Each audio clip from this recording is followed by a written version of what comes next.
on the point, like, that helmet is iconic. Like, you can't get rid of it. Go ahead, change the colors up. You can get rid of it for a colorway game.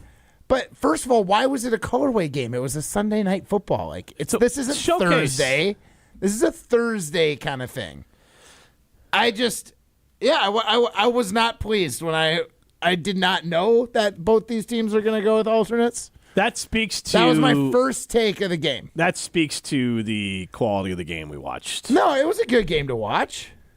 If you blinked in the first quarter, like you missed three scoring drives right out the gate. So, like, that might have not have been good if you were doing something else. But let's go. It was a good game. It was not...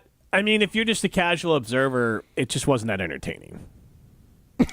Okay, I was thoroughly entertained. Maybe that you was, are not a casual, and that's not the job of the Packers to entertain. It's, to your point, they played an amazing first quarter, and then 3 kind of just let's just bleed this out and get home quarters. And Seattle, I think they're a fringe playoff team with Geno Smith and complete dumpster fire without him. So once he went out, Seattle was basically a non-functional football team. I know they got a touchdown with Howell, but, like, they're basically non-functional. Right. And so, like, that, it just was like, all right, Sam Howell's in. Like, if you were playing it as a video game, you just hit sim to the end. You wouldn't even have a worry about losing it. You'd be like, let's call this. You'd probably feel pretty confident there, but, I mean, Sam Howell played for an entire season as a quarterback. And he was bad. And he was bad then. He was a starter. At least it wasn't like some completely unknown dude who's never seen, like, game time football. Like, Matt, just put your guard down. The I was Packers are confident that unquestionably the Packers better. were better than Seattle. Yes, unquestionably better than Seattle. I said they'd be at arm's length the entire game. And I guess Ryan disagreed with you. Ryan did not disagree. Ryan and Alex both thought that the Packers were going to lose. Alex Strofe, who joined the show on Friday. Yeah, we were both very nervous about this game. I think as most Packers fans were going in. Those nerves were settled and very put to ease after the first drive. Yeah. After they just rammed Josh Jacobs right down the field and scored a touchdown. That was great. We weren't even trying to, like, disguise it anymore at that point. It was just like, we're going to be tougher than your D-line, and we're going to get in the end zone. It was just jab, jab, jab, jab, literally the entire way down the field. From the Athletic, the Green Bay Packers rode their star running back heavily on their first 2 drives, getting the ball in Jacobs' hand 11 times. The first drive ended with Jacobs on an end zone plunge, the second with a Romeo Doubs touchdown catch. Packers sprinted to a 14-0 lead over Seattle, and then that's from the Athletic. My other part was, and nothing of significance happened the rest of the way outside the super cool catch and throw from Romeo Doubs. Or Jordan Love and Romeo Doubs. There's a couple other good catches in there. Interception by Carrington Valentine. I liked it. And interception, yeah. I don't see anything so, like, I'm saying significant. Like, honestly, the Packers went in cruise control. They went up 14-0 and then did nothing until 5 minutes ago in the fourth quarter. I think it's very different given the way the first half ended. If they had scored a touchdown at the end of the first half, we would have felt differently. Jordan Love underthrew that. Now there's pass interference, but, like... I mean, it would have been a tough catch to make. I'm going off of the broadcast. They said that was a underthrow. It was an underthrown ball for sure. I mean, it would have been a crazy throw and catch had it worked out. And but that's a lot of Jordan Love. He had another one that just got there. Crazy throw and catch that got through. Like, that's his MO. Which one he played? The Dobbs one at the late in the game. That was a seed.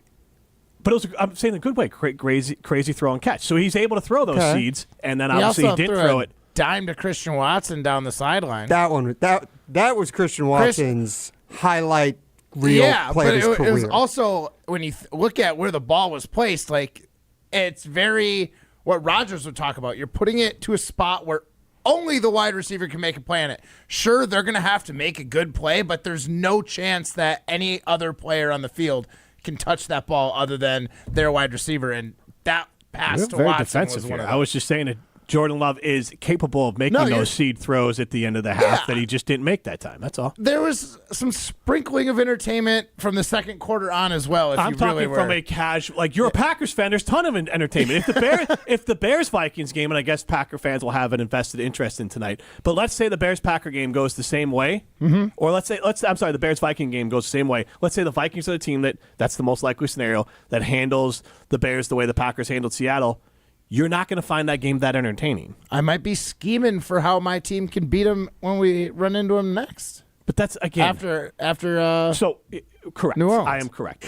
Correct. Like just admit it from an entertainment value. If you weren't a Packers fan, it was not that. The Packers dominated them. They are much better than Seattle, unquestionably. Just entertainment value. After the beginning of the first quarter, I'm like, Packers might put up 50 points.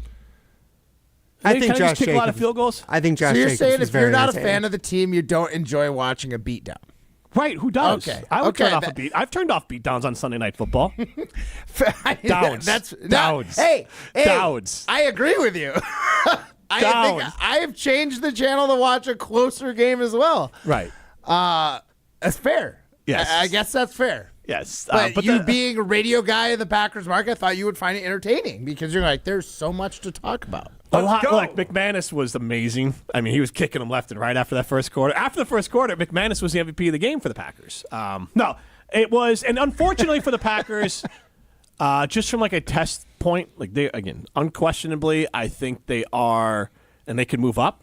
I think they are. What are they? The 6th seed right now. They play the Rams because Seattle lost. Now they're out of the playoffs, and the Rams are now in the playoffs as the division leader. Yeah. So I believe the Packers would play the Rams as the 3 seed.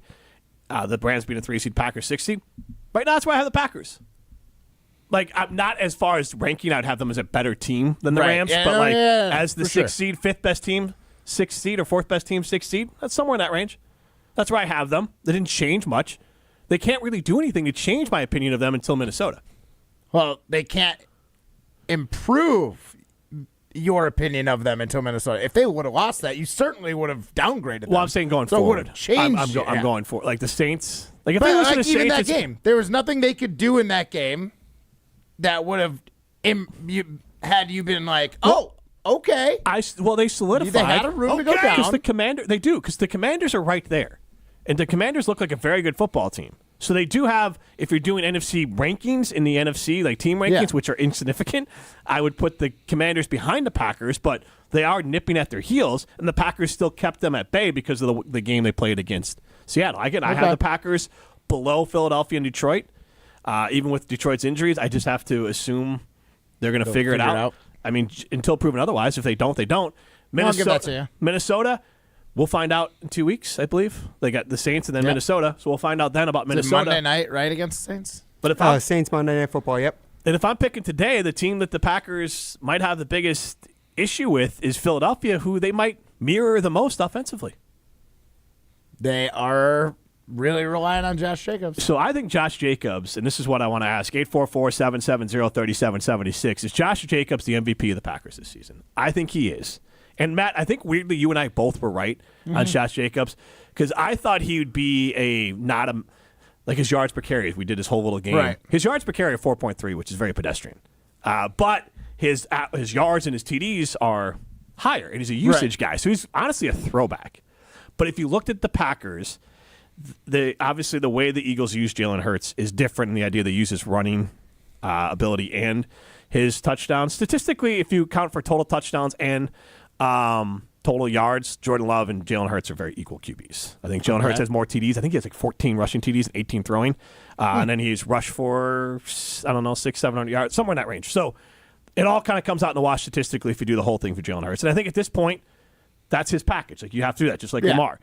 But what the Eagles do is they use Saquon Barkley. This year, they have figured out how to get the best out of Jalen Hurts by using the crap out of Saquon Barkley. Right. The Saquon Barkley is the engine that makes the Eagles go, and the Eagles do not want to be in a position where Jalen Hurts has to go out and be the hero. It's not saying he's incapable of it, but the Eagles' best chance to be the most productive they can be on offense is for them to use Saquon Barkley as their star and have Jalen Hurts be the, I guess you could do the counterpunch. Like if Josh Jacobs, or maybe Josh Jacobs is the jab, and then Jalen Hurts brings the uppercut. And I think the Packers are doing the same thing with Jordan Love. If you wanted to go to boxing, that Josh Jacobs, jab, jab, jab, and then you bring the uppercut. But Josh Jacobs watching that game and looking how effective they were to start that game, and that's because they gave the ball a ton to Josh Jacobs. And you look at statistically, Jordan Love, he is at his most efficient, and the Green Bay Packers are at their absolute best when he throws less than 30 passes a game. And that is only capable if Josh Jacobs plays games like he has been playing now for most of the season. So 844-770-3776. Do you agree with me that Josh Jacobs is the MVP of the Green Bay Packers this season? Yes, he is. Do I think he's the most talented player on the Green Bay Packers? Totally different question. Totally different question. But he is 100% undoubtedly the MVP this season. 844-770-3776. We'll get to your calls and text on the other side.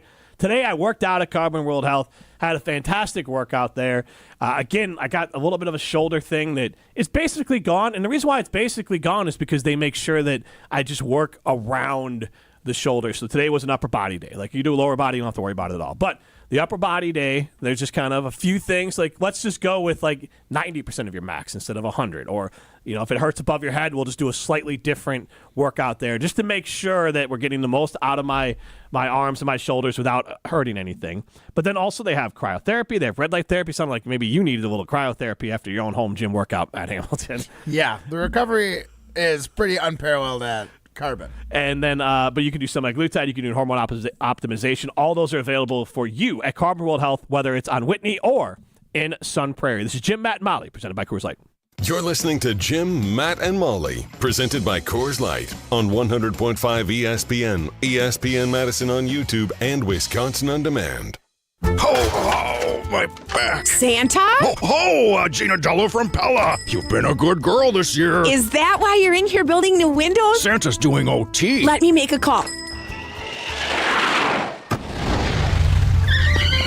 Frighteningly fast Pella team at your service. Let us take it from here, Mr. Claus. And Gina, next time. I know. Ask for a Pella gift card. Right now at Pella Windows and Doors of Wisconsin, get as low as $19 per window and $81 per patio door per month. PellaWI.com. Certain restrictions apply. Ends 12/31/2024.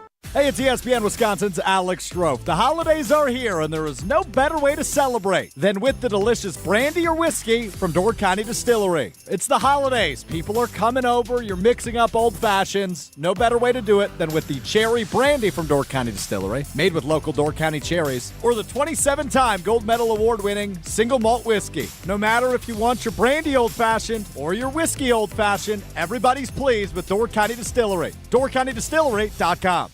It's a new era for Wisconsin football fans. I want the offense to look like it knows what it's doing. It doesn't look like someone just picked up the controllers and was learning a playbook while they're trying to play the game. Taking the conversation digital with the Jump Around 3.0. At this point, the Badgers are, metaphorically in football, they're trying to learn to crawl before they can walk and then run again, offensively. The Jump Around with Jim Rutledge, outfitted by Iron Jock Apparel. Streaming live every Thursday at 12:30 on the ESPN Madison YouTube channel. Gruber Law Offices. One call, that's all. They treated me like family. They're actually people that you can depend on. They made me feel seen. They really treated me like I was a part of their family, a part of their team. They ask how you're doing, how you're feeling. They're just so welcoming and so sweet and kind. It's like family, caring about another member of the family. If you've been injured, it costs you nothing to see if Gruber Law Offices can help. From your best friend who lives on caffeine to your teenager who always forgets to fill up their tank, Quick Trip gift cards are the ultimate holiday hack for everyone on your list. Pick one up in-store or online, and they'll have everything they need. Coffee, snacks, groceries, fuel, and more, all with one thoughtful gift. And honestly, who has time for complicated gift shopping? We know you don't. Give the gift that keeps life moving. Holiday gift cards from Quick Trip. ESPN Madison is on Wisconsin Sports. Catch what you missed on the Varsity Podcast on Wisconsin On Demand, brought to you by Game Day Men's Health Middleton. Keep your performance up and on track in all areas of your life with Game Day Men's Health. Check them out at GameDayMen'sHealth.com/Middleton. Hi, Drew and Jonathan Scott here, reminding you that American Family Insurance agents can help build a customized renter's policy so you can protect stuff like this, or this, or even this. Nope. Well, case in point. Life's better when you're under American Family's roof. Insure carefully, dream fearlessly. Get a quote and find an agent at amfam.com. Products not available in every state. American Family Mutual Insurance Company SI and its operating company, 6000 American Parkway, Madison, Wisconsin. Join the Madison Money Guy, Christian Finfrock, for Retirement Income Strategies, Saturday and Sunday mornings at 7. Get the information you need as you plan for retirement. That's Retirement Income Strategies, Saturday and Sunday mornings at 7. Investment advisory services offer the Retirement Income Strategies, an SEC-registered investment advisor. Ho-Chunk Gaming Madison always does New Year's Eve big, so join the celebration and make it a night to remember. On Tuesday, December 31st, we have New Year's Eve hot ticket drawings, both day and night, with a $5,000 grand prize at 4 p.m. and another $5,000 grand prize just after midnight. Plus, you'll enjoy rewards play, a live DJ, a wide selection of food and drink specials, and of course, our 95% average payout. Come for the drawing, stay for the party at Ho-Chunk Gaming Madison. Tune into Jim, Matt, and Molly every Friday for Fish Friday. Brought to you by Off-Broadway Draft House, Madison's favorite spot for a Friday fish fry. Yeah, it's over, I'm circling these boxes. A lot of confidence, especially when he's running the ball the way he is and coming up with some big games right there. I think when that guy's hot, you just want to keep giving him the ball and feeding him. I think just his ability to stay in there and just take those hits and keep running the way he does. It's a special player for sure. Just say the word and I'll part the sea. Just come over here and sit next to me.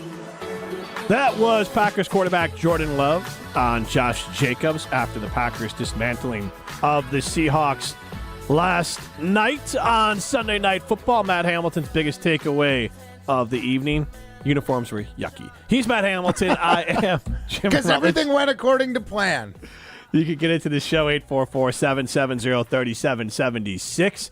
You can watch us on YouTube. You can follow us on Twitter at Jim Matt Molly or at ESPN Madison. And listen back, Wisconsin The Man, Apple, Spotify, any of those great places. I asked the question as we went to break. Do you agree with me that I think Josh Jacobs is the MVP of the Green Bay Packers this season? Ryan, the psychedelic advisor, chimed in. Packers smoked the Seahawks, or Sea Chickens, correct?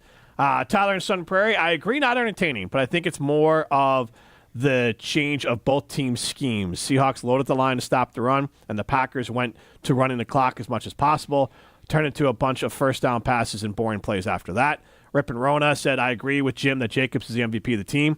Efficiently running the ball is the path for this team to beat playoff teams. They have to avoid penalties that make running the ball ineffective because of down and distance. And I want to get more into that, Matt. And again, you can chime in 844-770-3776. I'm sure we'll post this at ESPN Madison. Do you agree with us that Josh Jacobs is the MVP of the team? When the Packers were struggling a little bit and Jordan Love, he wasn't bad, he was just inefficient. That's how I would describe his play earlier in the year. I said that they should go back to the Malik Willis playbook and run the ball more. But you look at this offense in general, and you look at the 49ers, they're at their best. McCaffrey running the football, setting it up for Brock Purdy to make selective, surgical-type plays when need be. You look at even the Vikings. They added Aaron Jones. Now, Aaron Jones is not Josh Jacobs, but he's a pretty darn good football player, and it's helped Sam Darnold in this scheme specifically. Look at the Lions. David Montgomery, who's now out for the season with an injury, but Jahmyr Gibbs. Run the football, make life easier for Jared Goff. Torn MCL, I think. Yes, and then you have Jalen Hurts. Not the same offense, but still old school. Yeah. Run the football, make life easier on your quarterback. You as Packer fans and us as Packer watchers are used to the let Aaron Rodgers be Michelangelo, the savant, and just go out there and just Patrick Mahomes, Josh Allen, Joe Burrow your way to victory. That's not how most teams win, even Super Bowls or get to Super Bowls. Most teams win the way the Packers played last night. Forget even what you feels about the Jordan Love thing. I don't know where he'll be. But I do think the Packers are only going to go as far as Josh Jacobs takes them. Not that Jordan Love's along for the ride, but if Josh Jacobs is not performing in a playoff game, it's a lot more likely they lose if they have to get in a shootout, especially depending on who that shootout is against. Yeah, I mean, I absolutely agree with you that the running game is what's going to help the Packers. It's going to be the Packers' like equalizer in games against maybe the Lions. I don't know how I feel about it with Philly because Lions are the highest scoring team. So even though they are a run first team, they're still getting in the end zone super like quickly. The way the Packers are going to be able to compete with teams like that is limit their drives. You know what I mean? Like, if you give a team a bunch of bites at the apple, especially a good team, coming up, we'll have Minnesota in a couple weeks, like, limiting how many times Sam Darnold gets the ball and gets to try and take that team down the field is going to be important. So as much as Josh Jacobs is doing good by moving the chains and getting in the end zone and crushing it, it's just keeping that offense on the field for a long period of time and just shortening the game, essentially. 844-770-3776. Do you agree with us that Josh Jacobs is the MVP of the Green Bay Packers so far? Josh Jacobs is unquestionably a top 5 running back in the NFL. Cannot say that with a straight face about Jordan Love. And so now the position's not as important. Okay. You can't. No, you're right. The position's not as important, but Josh Jacobs is arguably top 3. I mean, if you looked at yards overall, he's 3rd.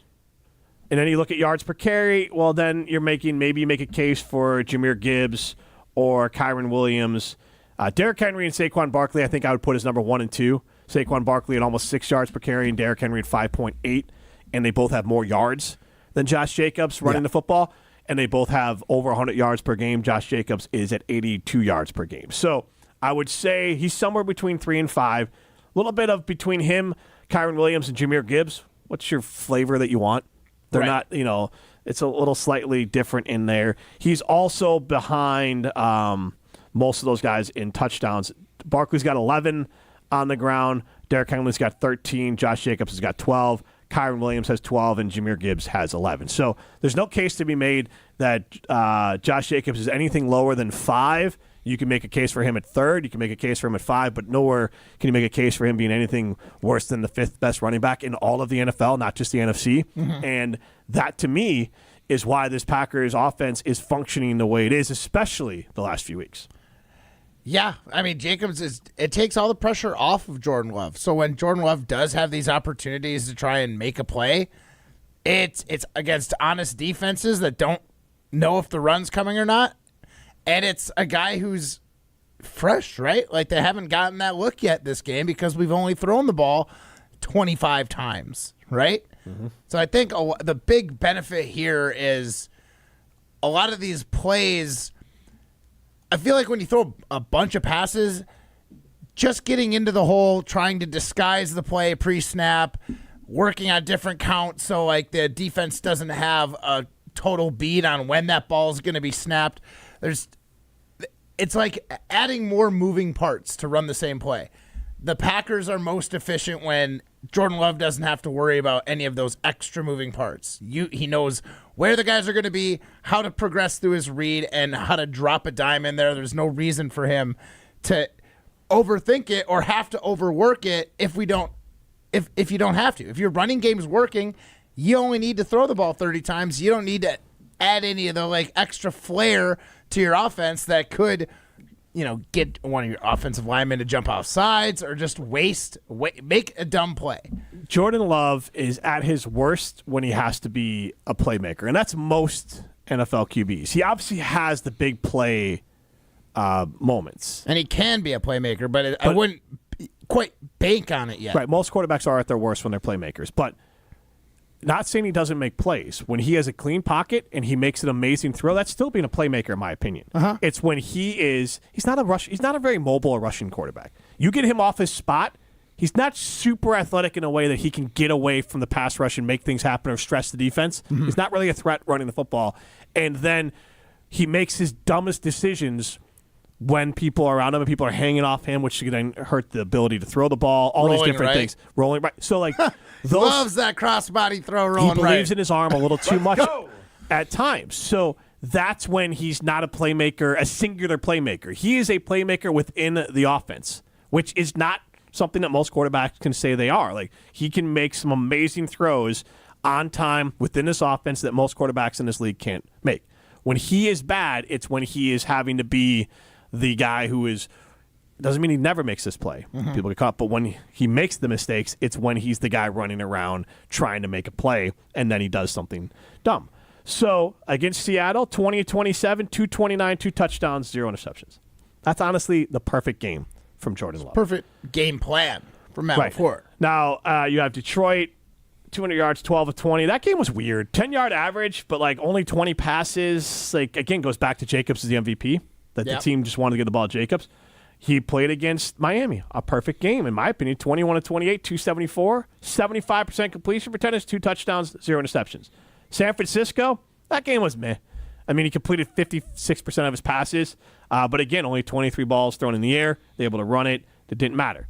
The Bear game, you take away the interception, and that might be his best game in this window. 13 of 17, 261 yards, 75% completion percentage, 15 yards per completion. But he threw that really stupid, awful interception. And it's also very different in that Bears game if he doesn't complete that Hail Mary throw to Christian Watson. Very, very Not true. really a Hail Mary, but it's definitely chuck it. It was double coverage, yes. Yeah, That's not a throw that got a high grade, I'm sure, in post. But then Detroit, earlier in the year, 39 passes, not a good game. Then you had the Houston. He threw 33 passes. He threw 2 interceptions in that game. So an up and down game. He threw 32 passes against Arizona, threw a pick. He threw 54 passes, 3 picks against Minnesota. Threw 34 passes against Philadelphia, threw a pick. I believe it's only been 1 game this year where he's thrown, or 2 games this year where he's thrown less than 30 passes and thrown a pick. If you take the ball out of Jordan Love's hands and make him make strategic throws and be a playmaker within the offense and what's schemed up, he is really good. Like right now, I just told you the perfect stat line for the Packers to win from Jordan Love. It's about, I think it was last night, 20-27, 229 yards, 74% completion percentage, 8.5 yards, an attempt, 2 touchdowns, no interceptions. Yeah, I mean, that's the perfect game for Jordan Love for the Packers to be a team that wins in the playoffs.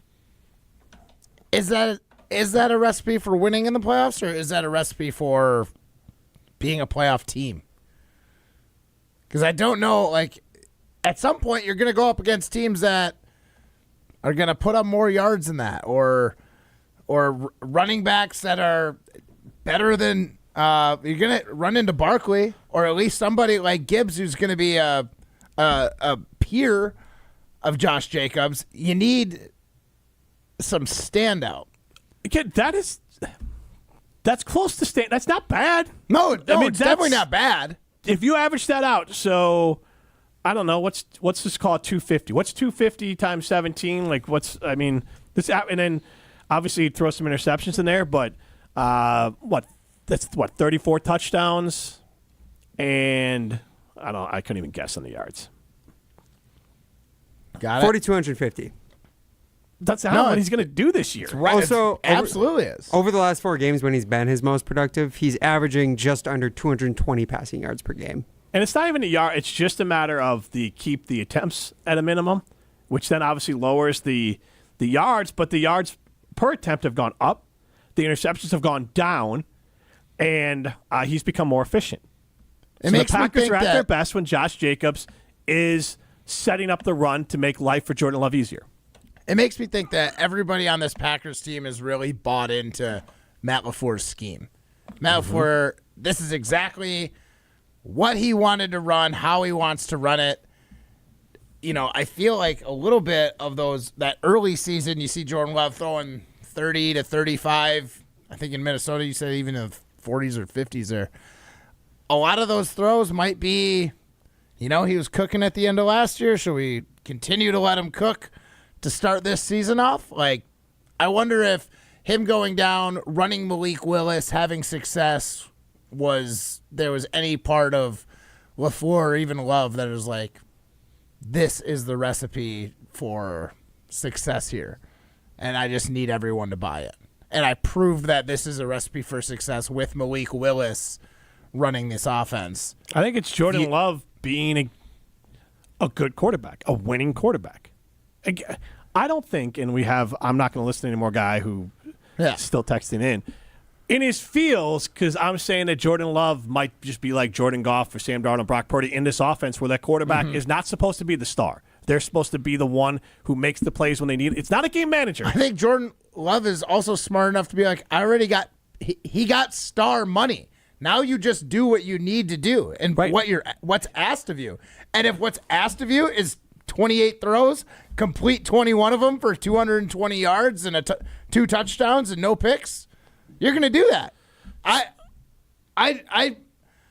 I'm all in on this scheme. It's not as high-flying, entertaining Packers football that of old, but it doesn't mean I'm not saying Jordan Love's not capable of it, but I certainly do like the comfort of knowing that our running game is what's relied on first, and if that fails, Jordan Love can have the opportunity to go out and try and ball. Imagine getting in your feels. Haven't tuned in a while. Hop back in. Glad to hear Jim is still terrified of J. Love. Bears fans discounting J. Love future. Laughable.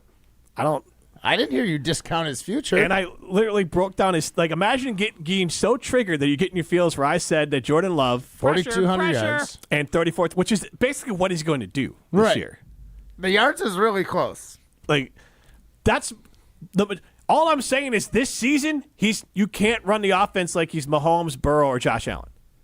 You run him like he's the other tier of quarterbacks. So he's not the premier, he's not the platinum level, but he's gold level.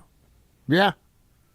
I'm setting you up for a dad joke there. Gold level, green and gold level. Okay. I definitely didn't pick up what you were putting down there. All right, but you always pick up what I'm putting down when I talk about Revive Restoration. That's right, because Revive Restoration's got your back 24/7, 365 days a year. That's at revivepros.com. They've got the hotline that get help quick. Maybe you've got a burst pipe.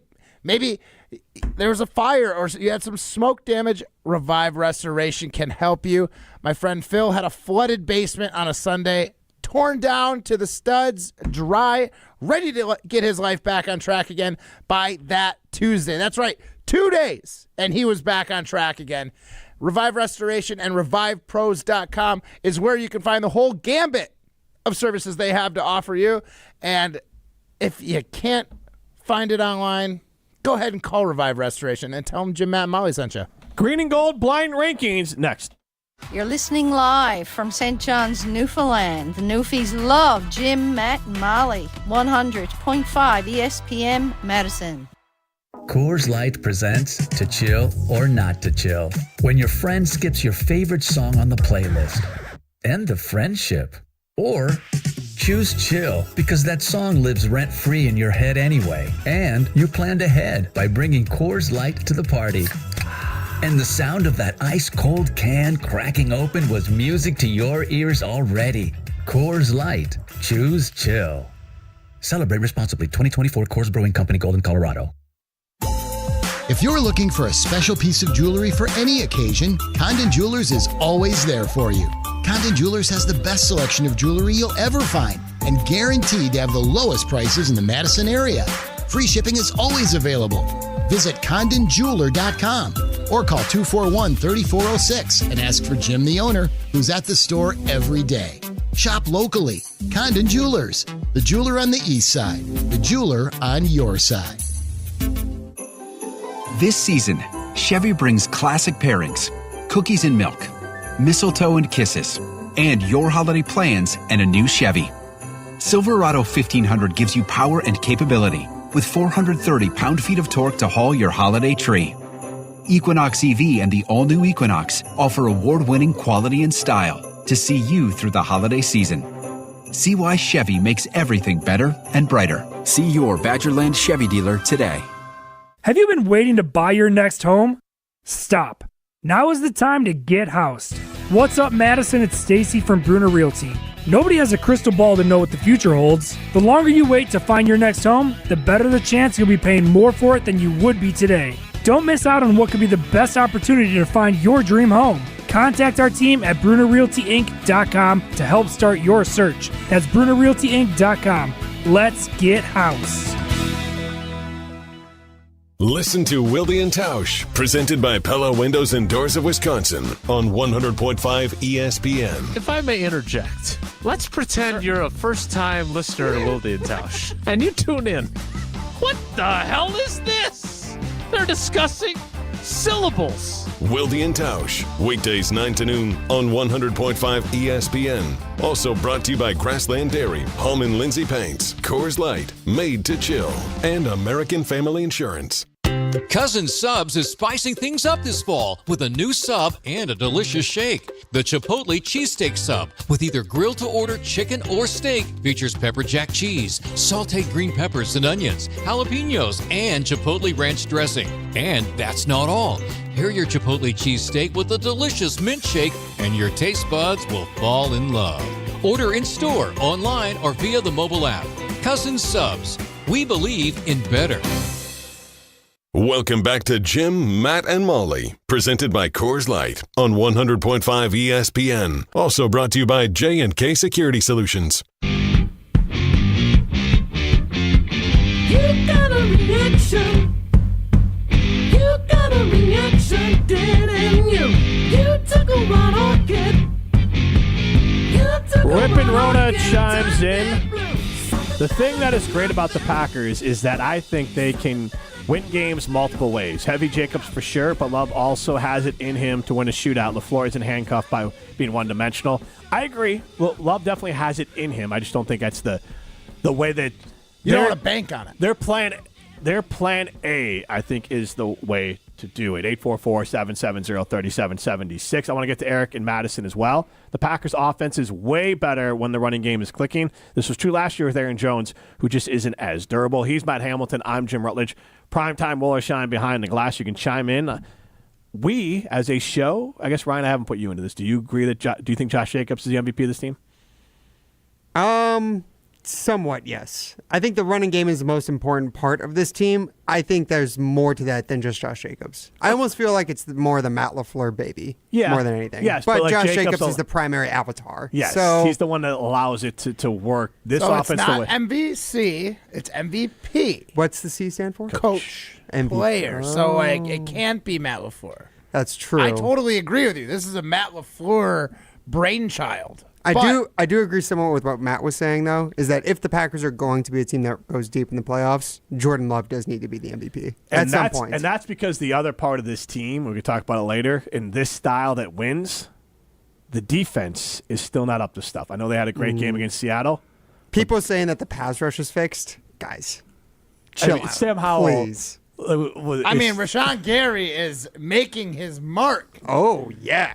I think he's like 5.5 sacks in the last 6 games right 4.5. I don't know if that number was right. You had said that? What? So you had messaged our group, 4.5 sacks, and I didn't believe you because I heard on the broadcast he was at 4 sacks and he had just gotten one. So I was like, that's got to be 5. He's got 6.5 on the year. And he definitely had 2 before. We don't need to do the math. He ain't getting 10 this year. He's another year less than double digit. Oh, on he's his getting average. 10. On his average, he's another year He'll under. get 2 sacks next week, 2 the week after that against the Vikings. That means he just needs 1 sack against the Bears. He's Matt Hamilton. I'm Jim Rutledge. You get into the show, 844-770-3776. Vaughn and Madison chimes in. Matt, you want Gambit, not Gambit. You're welcome. I don't know what you said. Oh, my live read? The whole Gambit? Yep. The whole Gambit, yeah. It's a Marvel character. What's the word? Oh, it is a Marvel character. I love Gambit. Even before that was like my favorite version of the X-Men was with Gambit. Matt, before we get to Green and Gold blind rankings, tell us about Metcalf's Market. So I went to Metcalf's Market getting ready for Christmas. Obviously, I'm freezing them for a little bit, but I got some Piedmontese beef short ribs for my Christmas Eve dinner I am looking forward to. And obviously all the other stuff, like I got some cheese for a little charcuterie board. They've got some fantastic produce loaded up on the Brussels sprouts, one of my and my wife's favorite ingredients to use recently. And all of it is right there at Metcalf's. They've got local products. They've got specialty cheeses. They've got one of the most fantastic liquor sections around for grocery stores. And the best part of the whole Metcalf's experience is being a Metcalf's Rewards member. They've got thousands of ways for you to save money each and every time you shop. So next time you're at Metcalf's, sign up for Metcalf's Rewards. Check out the Piedmontese beef. Go get some cheese. And I promise you will not be disappointed. And go to Metcalf's Market on Hilldale, Westtown Mall, also in Wauwatosa, or Tosa as Jim's been calling it. And yeah. Locals call it Tosa. Judgmental Jim. Jim's got this idea of what Wauwatosa should be called on live reads, and go to Metcalf's Market and bring local home. All right, let's go green and gold blind rankings. Yeah. We all saw the game. I know what I saw. I know I saw. Now, we gotta pull back the green and gold blinders. All right, then, keep your secrets. Time for the green and gold blind rankings. Yeah, guys, as you heard, Big Boy said, it's time for the green and gold blind rankings. And that's where I present 3 players to you each week in any random order. Now, these are either going to be the 3 players that I think were talked about the most going into the game or coming out of the game. But you won't know until as I present them to you, and then as I present them to you, you have to rank them blindly without knowing who's coming next. So you have to either rank them as good, bad, or meh. Pretty simple grading scale, guys. You know, we're not very highfalutin here. So, the first player I will present to you guys in this list, Jaden Reed. Good, bad, or meh, based off his performance in Sunday's win against the Seahawks. Meh? I mean, he had a couple rushes. I mean, I feel like his best plays were on the ground. He had 3 rushes for 27 yards, 5 catches for 34 yards. That's a meh. For what our expectations are for him, that's meh. But could it be worse? Could it be bad? Oh. I'm not looking at the good. I was thinking it's meh or it's bad, because if he throws Jordan Love out there, super efficient. Okay, let's go bad. Right? Let's go bad. There's plenty of other guys that had really good games. Bad. I'm going to go bad. Bad. Yeah. All right, he's bad. All right. Don't change it on us. Yeah, you he's jerk. freaking me out right now. I never change. I have my order. I have my 3 players. All right, guys, the next one I'll present to you then. One, Christian Watson. Good or meh? Can't be good, right? Meh. Yeah. I mean, he made a great catch, but we got to put that at meh. 3 catches, 56 yards. Yeah, but one of them was sick. Yeah. But the rest. I mean, if I could flip them both, but I actually don't think it's dramatic. He also had that big catch on 3rd down, get the first down in the second half. He made some big high-pressure plays. And again, he was I effective think we in gotta his go main meh. job as a receiver, as opposed to Reed was. And the only running back. reason Reed is lower is because we've got a higher standard for what we expect from Reed than Christian Watson. And half of his game, the most impressive half of his game to me was here's the thing. running the ball. Reed's a wide receiver 1. That's why I have a higher expectation for him than Christian On the depth Watson. chart, he is wide receiver 1, yes. Yeah. Would you say he's a better wide receiver 1 than Christian Watson would be? He is a more useful player on the football field than Christian Watson. I think that's fair and very diplomatic. All right, the last one I'll present to you guys then is the other starting receiver in this trio, Romeo Doubs, who I guess you guys are defaulting as good, and unfortunately, you guys did good with your rankings today. Well done. Because 3 catches for 40 yards and 2 tutters. It's a pretty good game. Yeah, and that touchdown he made, the catch was perfect. Yeah. That's that's great throw. Really nice catch. Is it crazy to say that he might have like one of the 5 best set of hands in the NFL currently? Only hard to say because I haven't. I mean, there's a lot of good receivers out there, but yeah. I kind of assembled a short list, so don't worry. I came prepared with this. Okay. I would say like George Pickens. If you're asking best hands, best crazy catchability, he's probably number 1. Then I would also say Tyreek Hill, I think, is still up there. Justin Jefferson as well. The reason I don't know if I can throw a proper rating like this out is the guy is tied for 94th in receptions in the league this year. I don't think he's got What's his enough. catch percentage?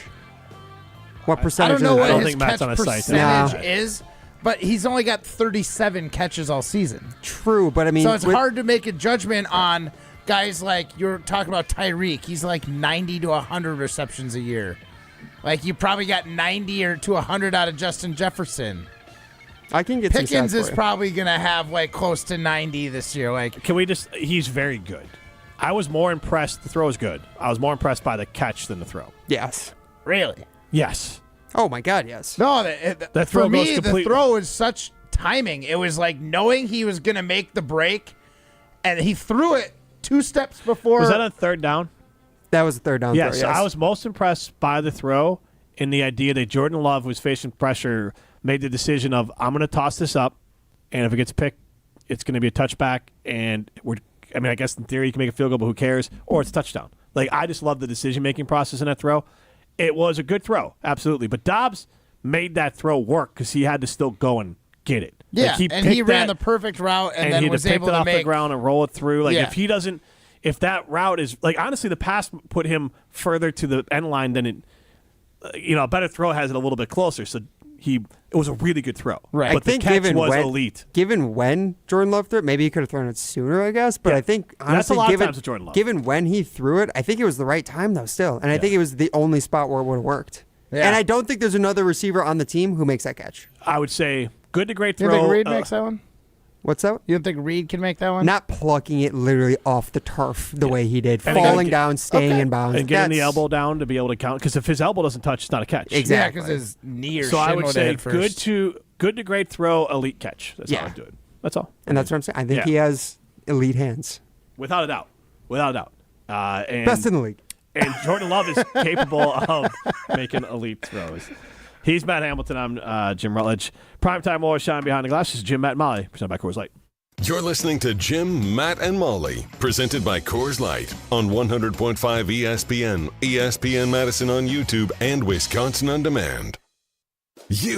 Rah. Pella Windows and Doors of Wisconsin present your Badger Minute. Here's Pablo Iglesias. This Badger Minute brought to you by Starion Bank, with 3 Madison area locations in Middleton, Sun Prairie, and Monona. Starion Bank is here investing in your community. Start your experience at starionbank.com. Member FDIC.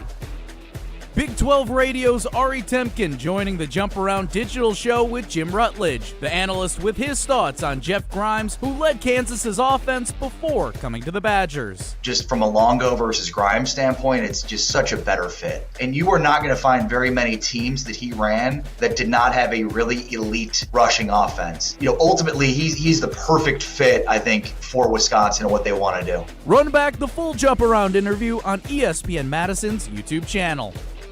If you're not getting windows from Santa, get as low as $19 per window and $81 per patio door per month. PellaWI.com. Tito's Handmade Vodka is America's original craft vodka. In 1995, Tito Beveridge built his very own distillery and put his life savings into it. Since then, he's won the unanimous Judge's Choice Double Gold Medal at the World Spirits Competition, the Chairman's Trophy for World's Best Vodka Tonic, and many others. Tito's Handmade Vodka is still made on the same land where he started it, all in Austin, Texas. Distilled from corn and gluten-free. Visit us at Tito'sVodka.com for recipes, videos, and more. Distilled and bottled in Austin, Texas. 40% alcohol by volume, namely 80 proof. Crafted to be savored responsibly. Step into nostalgia with the Miller High Life Dive Bar of the Week. Listen to Jim, Matt, and Molly every Thursday to find out where you can enjoy $2 Miller High Lifes and High Life Lights. To celebrate our love for dive bars, we are going to tell you about some of our favorites, featuring one extra special dive bar that will have $2 High Lifes on special for the week. Taste the champagne of beer in its natural environment. A delightfully different dive bar in Wisconsin, like The Pub at Pleasant Springs, Antlers Tavern, Dots Tavern, and Mount Vernon Tap. Matt Hamilton here to tell you about my friends at Revive Restoration. Nobody plans for accidents to happen, but when they do, you can count on Revive to be professional, efficient, and detail-oriented as they make things right again. Revive Restoration. Listen to Madison Money Guy every Saturday morning at 7 a.m. on 100.5 ESPN and ESPNWisconsin.com. I like to refer to inflation as the silent killer. It's an invisible risk. It's just the idea that things get more expensive over time. You're going to need milk and eggs when you're in your early 60s and when you're in your early 80s. You're going to get a loaf of bread, and it's going to be more expensive 20 years from now. Christian Finfrock is the Madison Money Guy. Call him today at 208-1800. Hey, it's Hunter Vaughn. ESPN Madison and Zimbrick Honda are celebrating the area's best high school sports stories with the Game Changers of the Month. Follow ESPN Madison on social media to see teams making an impact in their community. Nominate your local team today at ESPNMadisonGameChangers.com. Welcome back to Jim, Matt, and Molly, presented by Coors Light on 100.5 ESPN. Brought to you by Metro Kia Madison, Madison's trusted Kia dealership.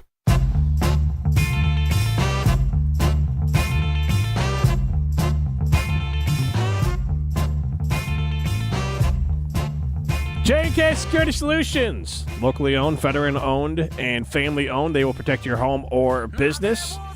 with home security, commercial fire detection, all available with our good friends at J&K Security Solutions. He's Matt Hamilton. I am Jim Rutledge. We are live from the Everlight Solar Studio. We are presented by Coors Light. The mountains are blue. You know what to do. And that's Crush, a Coors Light. Get into the show, 844-770-3776. This is Jim, Matt, and Molly, and we are asking you, do you agree with us that Josh Jacobs is the MVP of the Green Bay Packers so far this season? I think, 96% of you on Twitter say yes. I mean, that's the answer. He's been the workhorse this year. Mm-hmm. He's not given up very many touches to the other running backs that you thought he might have lost them to. He's been the guy. He's been the workhorse that I expected. Can I ask another question that Jim brought up before the show today? Sure. What do you think the Packers would be without Josh Jacobs? Well, I asked it like this, and we can ask this question. Are the Packers a playoff team without Josh Jacobs? I ask you because they're the 6th seed right now, right? They are currently the 6th seed, yes. So, what's his war is what we're really asking. Because one game could make the difference in where the Packers are sitting. They're definitely, if Josh Jacobs isn't on his team, they're fighting for their playoff lives instead of positioning. Yeah. Yes.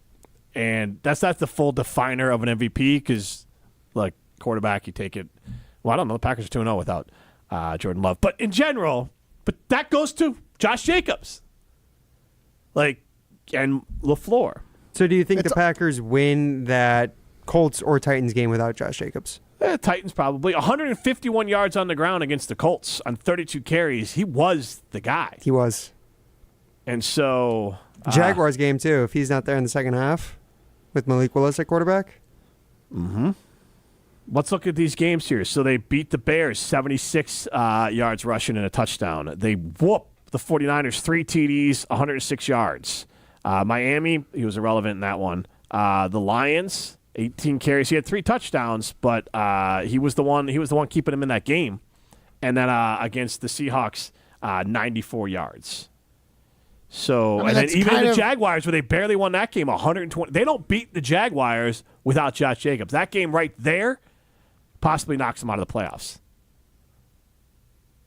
It definitely puts them into the Colts? into the, what's the word I'm looking for? The meat grinder of the fringe. The fringe, yeah. I got 2 games they don't win. The Colts and the Jaguars without Josh Jacobs. That's a lot for a running back. I'm not trying to make this about Jordan Love. I'm talking about 2 games this year they don't win without Josh Jacobs. Herculean efforts. Because, San Francisco, they win. I mean, he was great. That was probably his best game. Kind of a dumpster fire, right? 151 yards to Malik Willis. That was Malik Willis' first start, and he was horrendous. Yeah. I mean, the fact that Jordan Love was out and they needed... See, that's kind of my issue with this, because I feel like if we were relying on Jordan Love more, he'd figure out the style that he would adapt. Might not be perfect, might not be better than what we relied on him early, and he turned it over too much.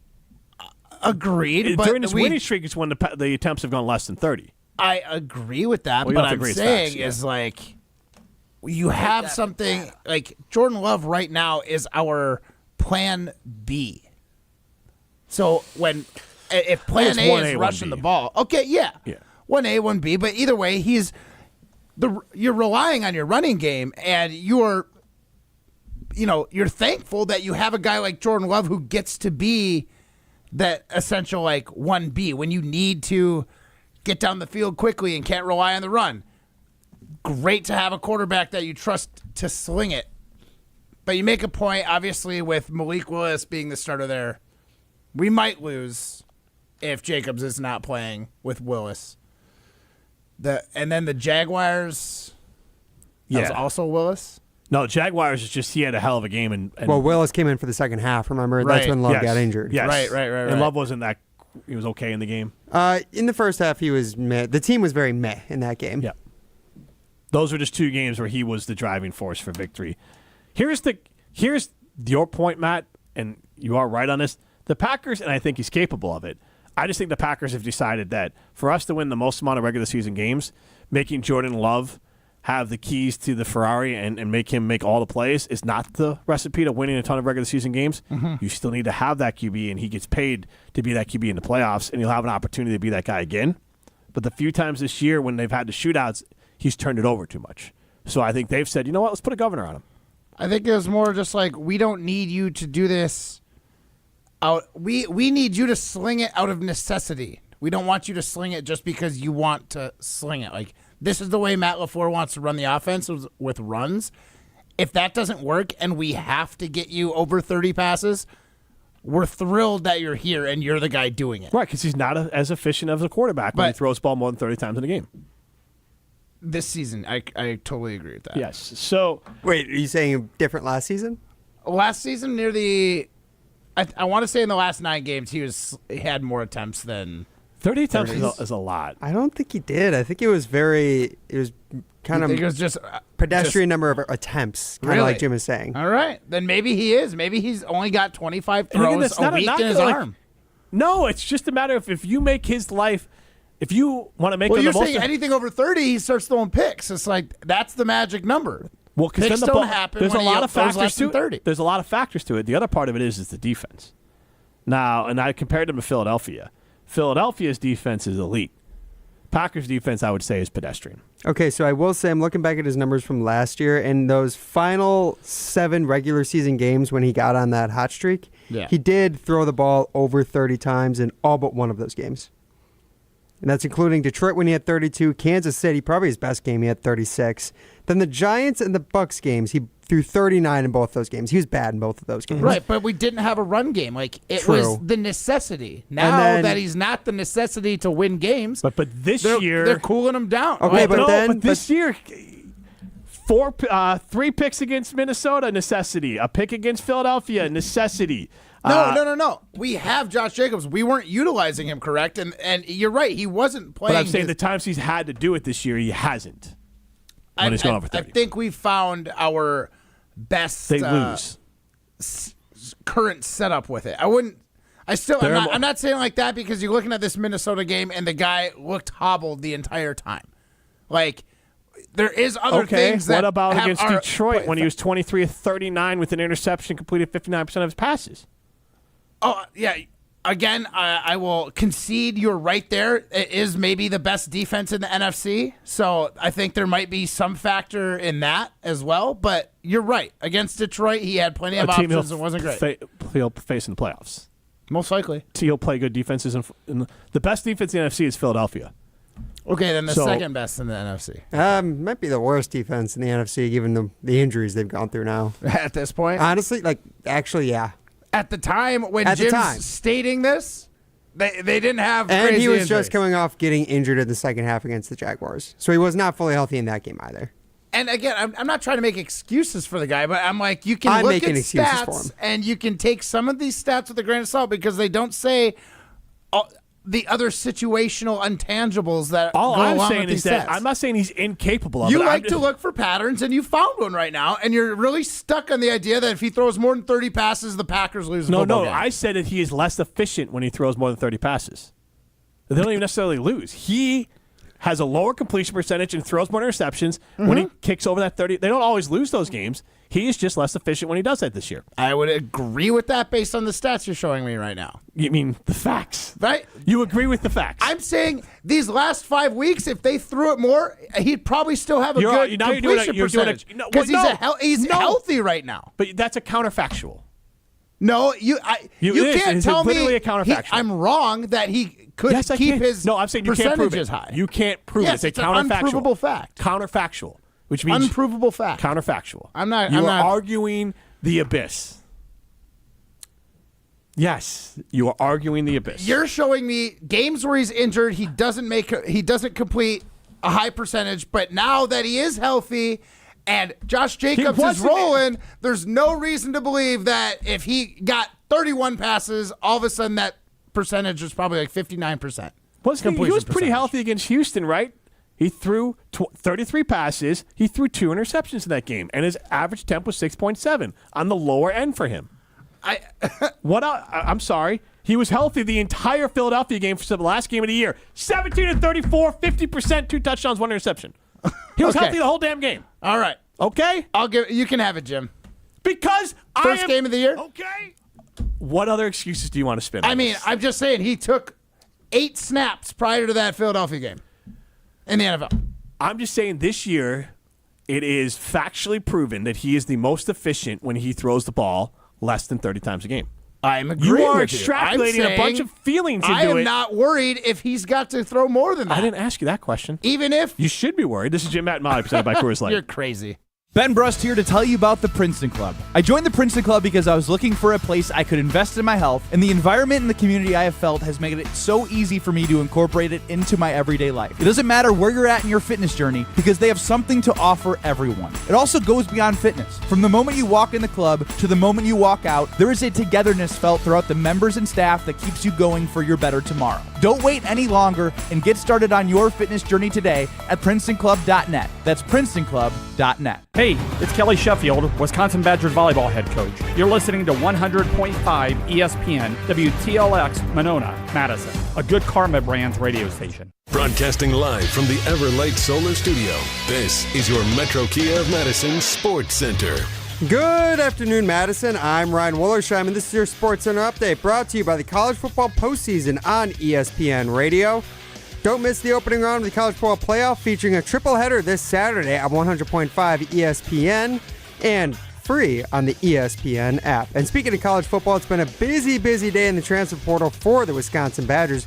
They picked up 2 defensive lineman commitments today, Corey Walker of Western Michigan, as well as Charles Parkins, formerly of UT Martin. He was also a standout all-freshman All-American at the FCS level this past season. And then they also picked up a commitment from former San Diego State quarterback Danny O'Neal, who was signed with the Badgers. O'Neal threw 2,181 yards and 12 touchdowns as a true freshman last season. Head over to ESPNWisconsin.com for more news and updates on the Badgers football offseason and transfer portal moves. Badgers volleyball season came to an end on Sunday as they fell 3-0 against their rival Nebraska. Badgers will look to bounce back next season and catch every Badgers volleyball game every year on right here on 100.5 ESPN. Then the Green Bay Packers getting a huge win over the Seattle Seahawks, 30-13.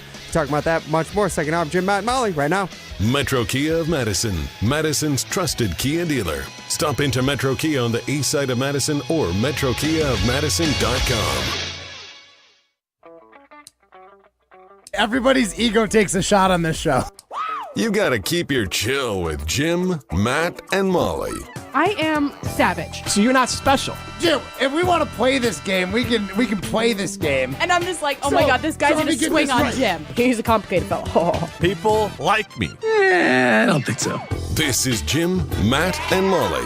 Presented by Coors Light on 100.5 ESPN. We're learning a lot about each other. It's Murr. I'm the problem, it's Murr. Here's the thing, my hate is earned, not given.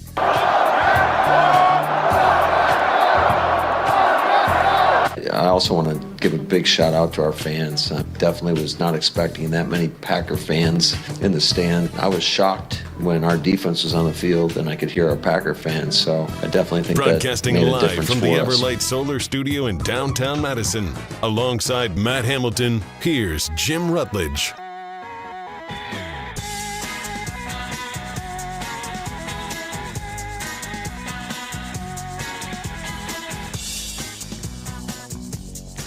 It is Jim, Matt, and Molly. We are presented by Coors Light. If the mountains are blue, you know what to do. And that's crush a Coors Light. We are live from the Everlight Solar Studio. And you can get into the show 844-770-3776. I've upped the ante on my poll question. I have said the Packers would not be a playoff team. And realistically, I think they'd be fighting for their playoff lives if they didn't have Josh Jacobs. But you can agree or disagree with me on that. 844-770-3776. The specific question is, would the Packers be a playoff team without Josh Jacobs? And we're also asking, is Josh Jacobs the MVP of the Green Bay Packers? 844-770-3776. Yard Possum chimes in. Also try to look up the stat times he threw over 30 when they were trailing. Look, Yard Possum, Matt, here's the brass tacks this season. He has not throwing more than 30 passes in a game without throwing an interception. I'm not even saying he's bad in those games. I'm saying he's less efficient in those games. The Packers' most efficient offense is to run the offense the way San Francisco does with Brock Purdy, the way that Minnesota does with Sam Darnold, and the way that the Lions do with Jared Goff. Doesn't mean they never let those guys let it rip. It just means their first choice is to use that running game to set up the play action, to use all that motion to make life easier on your quarterback because he can see if it's man or if it's zone, and you can work with that motion of Jaden with Reed. You can figure out what teams are running all over the place trying to cover him. They get caught up in that. You get a scheming guy open. Like we talked about this before. Matt LaFleur, all the way back in the day, wanted his avatar that Shanahan has with Purdy, that O'Connell has now with Sam Darnold, and that Jared Goff has with the Lions. Other teams have this too. C.J. Stroud with the Texans, they run this offense. A lot of teams run this offense, and that is a offense that is using the ground like C.J. Stroud. Joe Mixon. They went out and got Joe Mixon. This offense, Jalen Hurts was the leading MVP candidate before he got hurt the year and he got his team to the Super Bowl. What did the Eagles go and do this year? They said, we're going to be at our best when we go get Saquon Barkley and make Saquon Barkley the star of this offense, and then Jalen Hurts can make plays when you need him to make plays. What were the Giants thinking with that, by the way? That's a rivalry team, right? It's actually on video because the Giants were on Hard Knocks They're on preseason. Not even preseason. They were on the first edition of off-season Hard Knocks, which was like free agency draft coverage. So it lived in infamy. There is a video clip of what they what they were thinking. It was not a good thought. It was the Giants owner John Mara, I believe it's something Mara, one of them. He was in the office of their general manager saying that, realizing that there's a good chance that they would have to let Saquon walk in free agency. And the only thing he said is man, he just can't go to Philly. If he signs with Philly, that'd be really bad for us. That would really hurt me. And he's a star player and he's so good. He's the best player on our team. Face of the franchise. He is the best player on their team. Oh, he's the best player on probably 95% of teams in the NFL. Outside of the Chiefs, he might be the best offensive player outside of Patrick Mahomes. Legitimately this year. And imagine more than Josh Allen. Okay. All right, fair point. No, but you're not wrong. He's that's not a quarterback for sure. He is the best offensive weapon in football. Imagine if the Packers had honestly, if we're talking about Josh Jacobs MVP, imagine if he just went to the Bears and then was doing what he's doing now, but even better next year. Yeah, the Bears whiffed Derrick Henry, Saquon Barkley, both free agents, better signings than Jacobs, but still Jacobs a great signing. All three are good. And then Jacobs. DeAndre Swift, fine. I feel like we got what our budget allowed, or what the Packers... No, what they wanted to spend. Idea of their budget for him, yeah. Because I was pulling for Derrick Henry, but was Saquon even talked about? The Packers could we spend enough? You could. There's always money in the banana stand. They could have. I'm not saying they should have, and I'm not saying it would be dramatically better. Oh. But they could have. It would be dramatically better, wouldn't it, Ryan? Maybe they would be. If Saquon was running. They had Saquon? Yeah. I think, as is the case on any team, I think how good a running back is highly dependent on how good their offensive line is. I think the Packers' offensive line is above average, pretty good. I think the Eagles is still probably the best in the NFL outside of the Lions. You think it's the best offensive line, or does Saquon make them look like the best? No, offensive line? they've been really good for multiple years. They have had really. They're the reason DeAndre Swift got paid as much as he did by Chicago, is because they were just opening lanes for him, and he was. When he's got wide open lanes, he is lethal. Now he just doesn't get many of those with the Bears, unfortunately. I would say with Saquon, it has a lot to do with also wanting to stick it to the Giants. For sure. If I'm an owner of the Giants, there's no way you're not going to Washington, you're not going to the Eagles, and you're not going to go to Dallas. Those are the three places you cannot go. We are on YouTube. You can see Matt Hamilton in his Packers hoodie. You can see me in my Bears t-shirt and vest and primetime Wollersheim, as well in his ESPN Madison quarter zip. Did you make that your own? I've never. Not ESPN Madison. ESPN Milwaukee. ESPN Milwaukee. What are we doing? What do you mean? What are we doing? You're not part of ESPN Milwaukee. Well, no, but I inherited this from our former market manager Tom Olson. He left it for me. when he left. He left it for you, or did you grab it out of the pile? He offered it as part of his pile, and I was like, "That's a nice quarter zip." It well, is it's actually nice a full zip. It's not even a quarter zip. Oh wow, a full zip. Full zip. Someone splurged. I like that quarter extra zipper. I like quarter For that zip over extra- full zip. It's a lot of zipper there. Full zip, I feel like I'm wearing a jacket. I just don't like the pullover as much. Okay. Rather just All right, 844-770-3776. Do you prefer a full zip or quarter zip? 844-770-3776. I'm actually going double full zip today, guys. I got to be honest. I don't know if you noticed. I'm like a Russian nesting doll right now. You are. I don't like the unzipping in my ear. I feel like the sound effect is actually kind of nice. It adds to it. Wait, that's a third zipper, Ryan. What are you doing back there?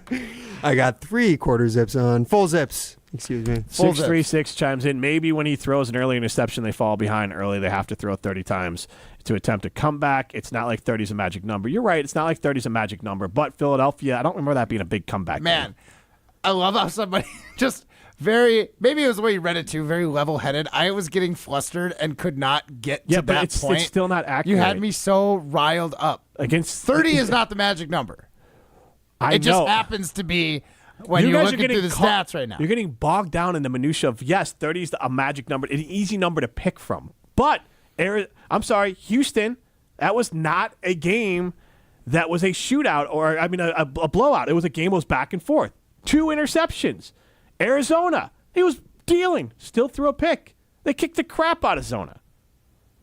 The Bears game, he threw under, so that wasn't even count. So the other 31s, Minnesota is honestly, everyone's looking at the Minnesota game and they're conflating all of his interceptions to be like the Minnesota game. The Minnesota game was the outlier, and you know what? That game, yes, they got behind because he played like hot garbage in that game. First half. In the first half, yeah.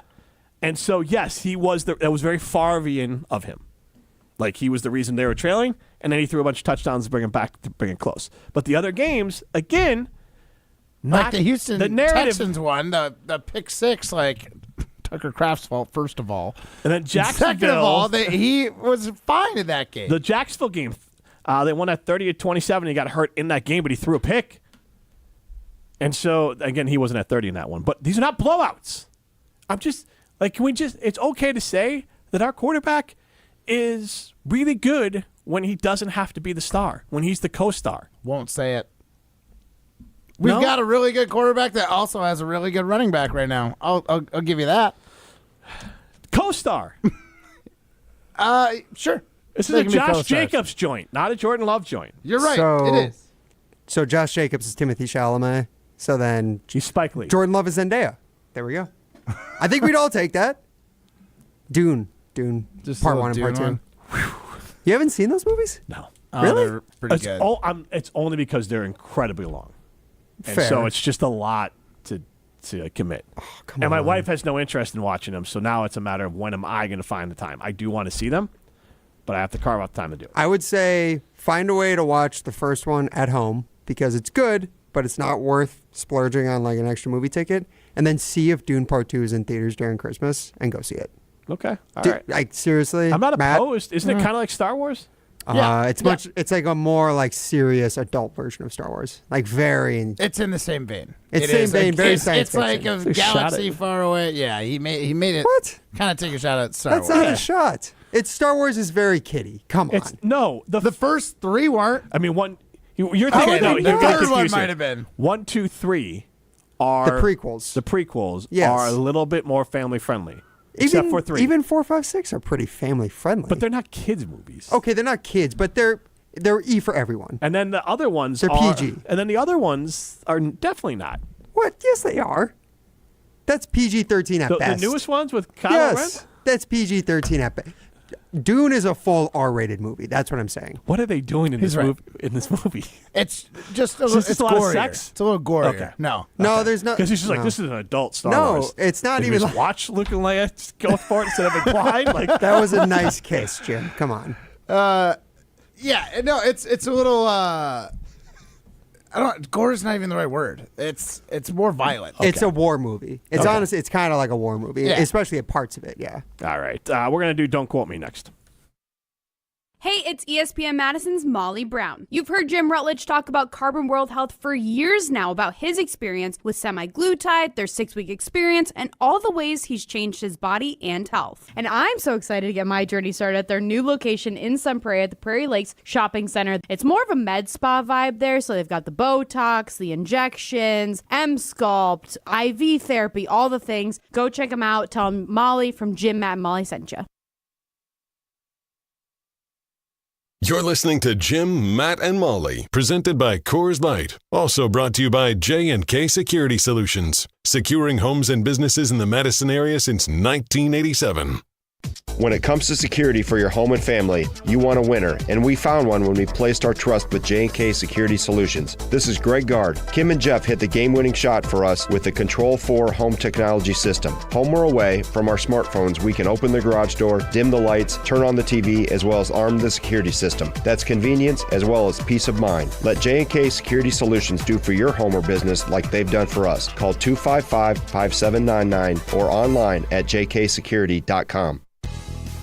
Ben Brust here to tell you about why your next work van should be from Mercedes-Benz Sprinter at Zimbrick European. First off, we have versatility. The Sprinter vans offer 16 body types and thousands of ways to customize that space. Number 2, we have reliability. Sprinter's most powerful diesel engines last longer and require less maintenance, spend more time on the road and less time in those bays. Number 3, we have safety. Sprinter's safety technologies include curtain airbags all around, load adaptive electronic stability program, and crosswind and attention assist. Number 4, Van Care Mobile. Our maintenance team can come to you with routine service. Who wants to go in? Let them come to you. They work with multiple trucks on one visit.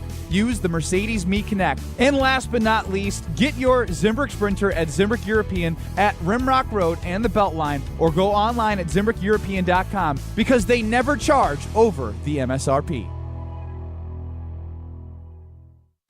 The area's best high school sports coverage is Zimbrick Honda's presentation of Prep Mania. Spins around a tackler and reverses field. Lamont Hamilton, they're not going to catch him. Into the end zone, touchdown, Lamont Hamilton. Christian Collins, the only man to run for over 400 yards in a WIAA state championship football game. Full state championship game podcasts are available free on Wisconsin On Demand. The number 7 just got a whole lot luckier because of Pizza Hut's $7 Deal Lovers menu. Enjoy all your Pizza Hut favorites from pizza, pasta, boneless wings, melts, cheese sticks, desserts, and so much more. All for $7 each when you buy 2 or more. With this lucky deal, you don't have to choose between great taste and great value. You can have both at Pizza Hut. Order on the app or online at pizzahut.com today. Pizza Hut. No one out-pizzas the Hut. The GRB Rays have established themselves as one of the top baseball programs in the Midwest and the country. GRB Academy offers training programs for players of all ages and skill levels. Learn from some of the best baseball coaches in the area and find the program that fits your training goals and your schedule. Spots are filling up fast, so visit grbacademy.com to sign up now. That's grbacademy.com. GRB Academy, baseball for the serious player. Come see what the buzz is all about at Madison Axe, Madison's state-of-the-art entertainment spot. Enjoy 8 lanes of axe throwing, craft beer, interactive games, plus digital target projection and scoring. For even more fun, check out their indoor backyard with 2,000 square feet of shuffleboard, cornhole, yard games, bar table games, and more. Perfect for date night, groups, corporate meetings, or private events. Madison Axe is your destination for all things fun. Throw it, nail it, celebrate. Go to MadisonAxe.com or head to their location on Stoughton Road today. Welcome back to Jim, Matt, and Molly, presented by Coors Light on 100.5 ESPN. Also brought to you by J&K Security Solutions. Play you everywhere I go. Everywhere I go. Play you everywhere I go. Put you on repeat. Play you everywhere I go. Everywhere I go. Play you everywhere I go. Yeah. I just learned right now that Zendaya performs music. Performed back in the day when she was still on Disney. She was on Disney? Yes, 11 years ago. She's older than 11. No. Primetime Laura Shine Behind the Glass. He's Matt Hamilton. I am Jim Rutledge. You can watch us on YouTube. Someone chimed in with our poll question: is Josh Jacobs the MVP of the Packers this season? They replied, Aaron Jones is still better. Aaron Jones is really good, and he's having a hell of a season. He is not better for the Packers, at least, right, than Aaron Jones. And Matt Hamilton, Jim Rutledge, Primetime Lawyer, Sean Behind the Glass. I know Zendaya, just side note, Greatest Showman, Spider-Man. I started to watch Euphoria. I couldn't. It's just a lot. Talk about adult. Right. Yeah. And I just couldn't. I just felt wrong. Like, they're supposed to be high school kids, and then the high school kids are doing these things, and I'm like, I don't like this juxtaposition that I'm supposed to, so, like, I moved on. My wife watched it, and I think it's just inherently less weird if she watches it than me. But got sucked into it. But other than that, and then also she's Tom Holland's long-term girlfriend. Yes. Spider-Man's. And she's in the Spider-Man movies. Cheers. So that's my Look at my you background. and your pop culture. Mm-hmm. I just learned the other day that Ariana Grande was also in Disney, right? Yeah. So you can tell Rutledge that. See? My girls are getting into Disney over the last couple of years, so I don't know that group of Disney. Because believe it or not, I didn't really partake in Disney prior to my daughters, prior to me being probably like age of 11. Absolutely ridiculous. I stepped out on like the that Disney coach is here TV for us. stuff. Like obviously I watched like kids movies and you'd see stuff like Incredibles or whatever. But then Disney Channel comes back in your life at some point. And now I have the Disney Plus app and the ESPN. I'm going to watch the Bear game on the Disney app tonight. Amen. Amen. Like your era, like Justin Timberlake and like Christina Aguilera or Britney Spears, they were like little. Yeah, but that's not Mickey Mouse, whatever. Was Britney Spears Mickey Mouse? I don't think so. Maybe she was. But again, like Mickey Mouse Club? Is that what I'm thinking of? Mickey Mouse Clubhouse. But like I'm the same age as Britney Spears, so she would have been 18 when I'm 18. So when she was on those shows, like a 14 or 15-year-old, I'm not watching Mickey Mouse Club or whatever those Disney shows are. Like again, they are, even though they're the same age as me, they're on the shows when I wouldn't be too old to be watching the show. Gen X, right? Us young guys don't really get what he's talking about, huh, Ryan? I'm a nut. Yeah, right. Totally, bro. Chalmers No cap. Jewelers. I actually was there today. The Tauscher family was picking out some jewelry over at Chalmers Jewelers. So I was there today, and I got a chance to talk with John over there. I think Scott and Garrett are coming in tomorrow. Talk a little about some of the holiday stuff they have going on over at Chalmers Jewelers. They have extended hours right now. They're open till 7.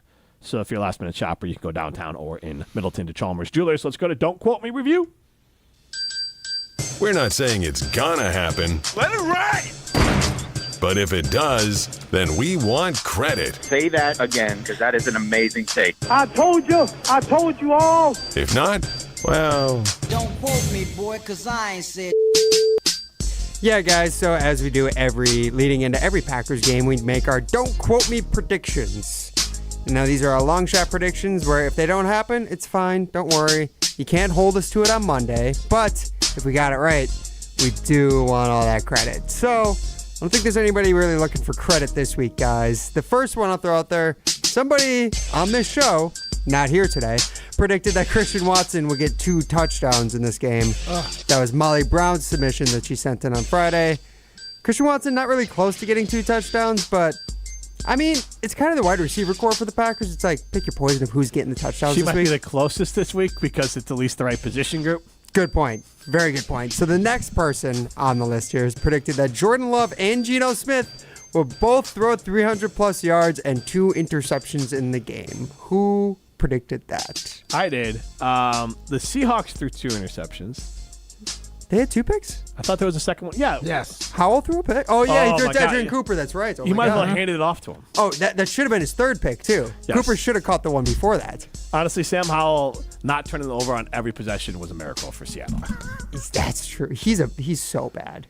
He's incredibly bad. He's like watching an 8-year-old play Madden. Just chucking it. It was Like, horrendous. It's it was true. so bad. And I don't understand. No, I know. I don't disagree, but like Like, you if know. I was Seattle's offensive coordinator, it seemed like Seattle's offensive coordinator didn't ever watch Sam Howell practice. Because if I had watched Sam Howell practice or watched him play with the Commanders, I would have said, hey, you know what? We're just going to run it. We'll just see what happens. Let's just run the football. Like, that gives us a better chance than having Howell drop back and try to read a defense and let it rip. Yeah, and so then Jim's prediction not helped by Geno Smith getting hurt in the game. Yeah. Really stunk. The interception part helped. That did. Yeah. The Jordan Love, No picks. On 4 30 games in a row. passes. I mean, I should have accounted for that. It's the math. It's data. That's the math. That's All right. just data. Just data, bro. Another prediction, and actually, this is by far the closest of the week, I think, guys. Okay. All Packers touchdowns will come through the air, and Jordan Love throws 0 INTs. Josh Jacobs got 1 rushing touchdown.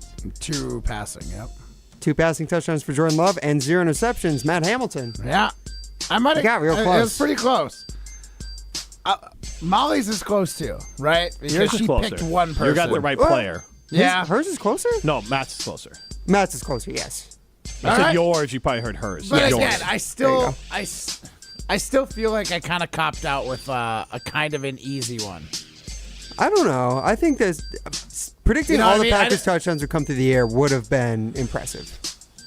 Especially since they're a run-first team that's powered by Josh Jacobs. And because the first half I just thought was they were Josh gonna Jacobs. get down to like near the goal line and just throw like a little slant or something. It was just gonna like they know it's coming. It's gonna go to Josh Jacobs. So I remember watching the that first drive and was like, oh, they're gonna throw a slant now. Watch this. Handoff. Josh Jacobs gets in. I was like, oh well, there goes my prediction. You were exactly correct on the second touchdown drive. That's how it went with Romeo Doubs getting in the end zone. But honestly, it's funny because Matt's prediction is the one that came to an end the earliest in the game after the first drive. Yeah. But he was the closest still somehow, which is hilarious. That is good. And the last one here, Ryan, is pretty good. Do you want me to read it off and you can tell us who picked it? Why don't you go ahead and tell us that? 5 combined INTs thrown in the game between both teams. I've really been expecting Jordan Love to come back down to interception earth. To come back within his orbit of interceptions. He hasn't the last few games. Yeah, a little more in. He's killing it right now. He's a streaky QB. He's streaking in the right direction. Right. Yeah. Like when things go bad, they go bad for a couple games, and when they go good, they go good for a couple games. I think look, the second half of the season quarterback thing, it's starting to look a little true right now. Like he really has come on over the last 4 games. He's playing really good football. Really efficient football. He makes some really big throws. He does. He always has, though. Even in the bad games, he's always capable. And he's of making those big minimizing throws. the doy throws. He doesn't have the stupid Will Levises. LaFleur is I don't minimizing know. those. LaFleur's a second half coach. Second half of the season coach. And I'm talking this year. That's what you want. Last year was far more. Jordan Love looked like he was ascending to Josh Allen level. This year he looks like, again, I mean this as a compliment, the Jalen Hurts, Brock Purdy, Sam Darnold, Jared Goff level. I do still think he's in that tier for sure. He's not. And most of those quarterbacks have played in a Super Bowl.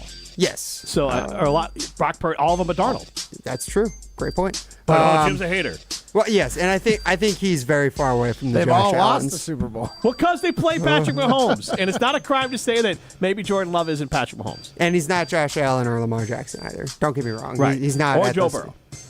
Probably not Joe Burrow. No, either. definitely. Joe Burrow is special. Yeah.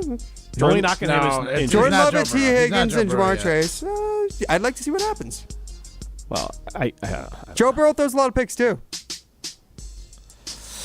he played in the Super Bowl. I know. He's great. They're both great. I hope Pollyanna. everyone has fun. I do too. He's thrown 8 interceptions. He's completed 69% of his passes and 36 touchdowns. 69. I like that number. That is impressive. And he's on a With no dog running track. And he is too. always in a shootout because his defense is horrendous. And his running game is Their not running much game of is anything right pretty now. non-existent. Chase Brown? Chase Brown's okay. No, I agree with you. Yeah. Is it okay? Side note, I believe I've lost, I don't know if there's losers brackets, but now I was out in 2 of my leagues. I deleted the app for ESPN, but I did set it for our fantasy league this year, but I think I played someone who had Lamar Jackson and Mike Evans, so I just got smoked. So I'm deleting the app. I have no interest in what happens after I'm eliminated from the playoffs. And same with my Cardboard Health League. I think Bijan Robinson has to put up 30 tonight for me to have a shot, which isn't insane, but Raiders are pretty hot trash too. I'm not counting on it, so I deleted it. I have no idea what happens afterwards. I'm out. He turned off the controller. He just unplugged. Yeah, I'm out. Get that trash off my phone. Hate fantasy football. Except this year I did make the playoffs twice out of the 4 leagues I'm in. So not well, that's all you can hope Well, for. in the other league, can I just vent on this? There's no IR. It must have the most draconian scoring rules of all time. Like Lamar Jackson, I swear yesterday got like 24 points. Like it is like they give you nothing but like for touchdowns. Like that's it. You only get points for touchdowns. It was, and then also only the top like 4 teams make the playoffs. And so how many team league? 4 team or a 10 team league? I think it was 12. Okay, that's a little. That's yeah. Because this year I only had tough. I had 4 losses in 5th place. And I missed the playoffs, and I was like, screw. I'm not doing. I said this year I'm not doing the losers bracket. Delete it. I don't care. I'm not doing it. Just because it's off your phone doesn't mean your team isn't, like, there's no money in the being losers bracket. represented in the losers bracket. There's no money in the losers bracket. Oh, right. I mean, so I'm out. Well, I care. I know you shouldn't. You shouldn't. I guess no one else cares either. All right, let's throw some stones. Next segment. Perfect. You're listening live from St. John's, Newfoundland. The Newfies love Jim, Matt, and Molly. 100.5 ESPN Madison. The president of James Imaging Systems, Tom Tegeter.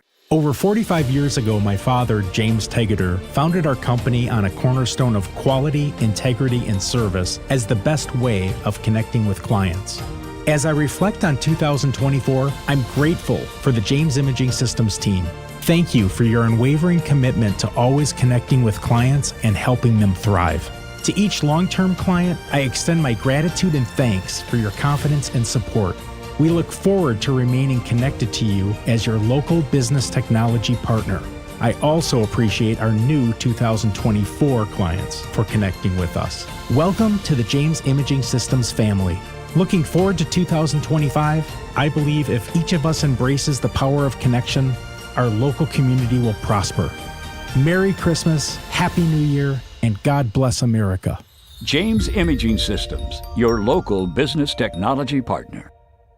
Madison Weight Loss is having a huge holiday sale, almost 20% off, making it our lowest prices of the year. You can start the program before, during, or after the holidays. We know the secret to losing up to 1 pound of fat every day with no prepackaged meals, no injections or surgery. The secret is our program helps reset your metabolism so you can keep the weight off for good. To learn how our clients on average lowered their metabolic age by 17 years, go to MadisonWeightLoss.com now to schedule your free consultation and learn why your metabolism may be sabotaging your weight loss goals. Go to MadisonWeightLoss.com and save big now only through December 31st. Hey, it's Jesse Nelson, and I'll remember 2024 as the year I was able to lose 40 pounds thanks to the team at Madison Weight Loss. Take advantage of this huge holiday sale with the lowest prices of the year right now through December 31st. You can start the program with Madison Weight Loss now or after the holidays. Go to MadisonWeightLoss.com right now to schedule your free consultation. That's MadisonWeightLoss.com. Results may vary.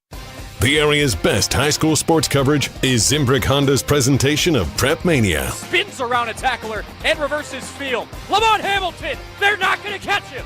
Into the end zone, touchdown, Lamont Hamilton. Christian Collins, the only man to run for over 400 yards in a WIAA state championship football game. Full state championship game podcasts are available free on Wisconsin On Demand. I was rolling my rig on a Crescent City run with my hands on the wheel looking into the sun. With a flash, I became temporarily blind by a plate glass truck I was tailing behind. Next thing I know, I'm in the side of a ditch with a bent rear wheel and a broken off hitch. But I was hauling again in just a short while, because Truck Star Collision is on my speed dial. Do you operate a fleet, whether it's heavy-duty 18-wheelers or medium-duty delivery vans? And does vehicle downtime make you cringe? Time is money, and a fleet vehicle on the sideline hurts, because you need your fleet to be up and running 100% of the time. If one of your heavy or medium-duty fleet vehicles is out of commission, Truck Star Collision Center in Deerfield will get it back on the road quickly. Since Truck Star is a full-service facility, the complete repair is done in-house, saving you time and money. And remember, they're able to repair both heavy and medium-duty vehicles. Truck Star Collision Center, minutes off I-94 in Deerfield. Call 888-400-1002 or log on to truckstarcollision.com. Welcome back to Jim, Matt, and Molly, presented by Coors Light on 100.5 ESPN. Brought to you by Metro Kia of Madison, Madison's trusted Kia dealership.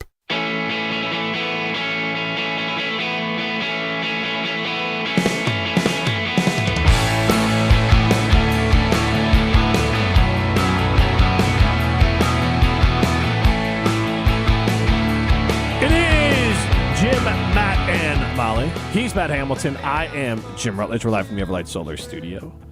And we're going to get to throwing stones in a second. We had a unnamed caller with the 636 area code that messaged in. So do you think I can just call him St. Louis? Because that's the area code. Sure. Just label him as St. Louis. Yeah. Are we good with that as a show? Sure. I would love if you're new to the show and you're chiming in, give us your name. Coward. No, he's just St. Louis. They're just St. Louis. But otherwise, we'll do our best to be respectful, unless you're like Rutledge's an idiot. Now you have to be in line or you're for that one. And then I'm not going to listen guy anymore. That's definitely a few. So you can tell Rutledge that. Please be aware that we can see when you text. So, saying you don't listen and then we can see when you text. Texting in for the 12th time. We see you. It does show up. We're going to throw some stones. 1, 2, 3, Some takes are cooler than others. You know this kid is as cool as the other side of the pillow. Some opinions are just cooler than the rest. Now what's cooler than being cool? Ice cold. And if you keep it chill, then it's a cold take. Chill out. I'm chill. I'm chill as a cucumber, man. I'm always the coldest. This is Throwing Stones, presented by Metro Kia of Madison, Madison's chillest Kia dealership. Yeah, guys, and I believe Matt Hamilton said he heard an irrelevant take at some point today. No idea. Irrelevant. I did hear an irrelevant take today. All right, let's get into it for Throwing Stones. All right, so the irrelevant take from our friend Mr. Irrelevant on his show that he produces, KBN, was he basically made an argument for why he was cheering for the Vikings tonight in this Vikings versus Bears matchup. And for me, for the most part, it pretty much just comes down to what helps the Packers the most. But he had an interesting argument to say that the Vikings winning does help the Packers the most by thinking of Detroit as a buzzsaw. You don't want to go to Detroit. With their loss last week to the Bills, it certainly gives the doors open for the Vikings. They can now control their own destiny. And if they basically, his whole argument is the Packers can win in Minnesota. He doesn't think it's as likely that they win in Detroit. So the Vikings winning was a good thing. And I want to get your thoughts on it. First of all, as a Packer fan, I want to know who you're cheering for and why. And then I want to get Jim, who's definitely the big brain, think outside the box. How does this help my team more? Big brain energy over here. Yeah. Well, I mean, huge brain. Trying to understand how you could cheer for the Bears just to have fun was blowing me away. So I felt like this is up your alley. So first, you want to know who I, as a Packers fan, am rooting for in this game. And why? And 844-770-3776. You can chime in as a Packers fan as well. Who are you rooting for in tonight's game? Please do. So I, primetime Wollersheim, noted Packers fan. I would be rooting for the Bears in this one because I do want to see them beat the Vikings. Right. But is there any reason? So indirectly, I think we beat the Viking. If the Bears beat the Vikings, then we can beat them. We can take that higher seed. I in the would wild have card. the exact opposite angle of Alex Strofe, Mr. Irrelevant. I think that at this point, I'd feel better about the Packers having to play the Lions in the playoffs than the Vikings. I think matchup-wise, I think that, especially after all the injuries the Lions have had, I think their defense is going to be Swiss cheese, guys. I think it's going to be tough for them to stop any team from scoring points. And I think the Packers' offense hitting its stride. I think the Thursday Night Football game against the Lions, the Packers were right there. If they have the ball at the end of the game instead of the Lions, I very much believe they can win that game. The Vikings worry me, I'll be honest. I think their defense is the best in the league, and I think... Worry you more than the Seahawks? Yes, by far. Yes. I mean, you were worried about the Seahawks. I'm just trying to gauge you. I was, and I think the Vikings are really kind of, unlike most of us expected, and like Mark Tauscher has said, I think they are also hitting their stride in the second half of the season.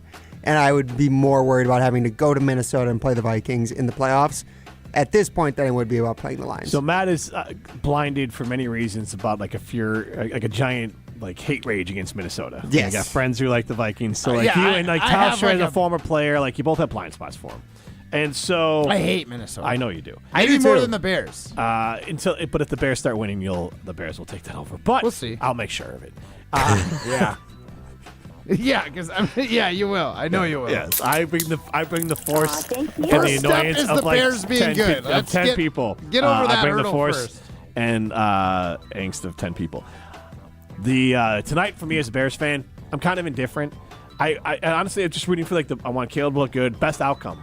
Because if the Bears had won against the 49ers and Thomas Brown was coaching his team, I'd be like, okay, maybe I want to see what they got here. Maybe they piece together something, finish strong, and then maybe they have a coach in waiting. They got smoked by the 49ers. I don't know what team's going to show up. I just hope they show up. They did not show up for the first half against the 49ers. They came out and played much harder in the second half and more respectable, but that was just not a good game. I don't want that tonight.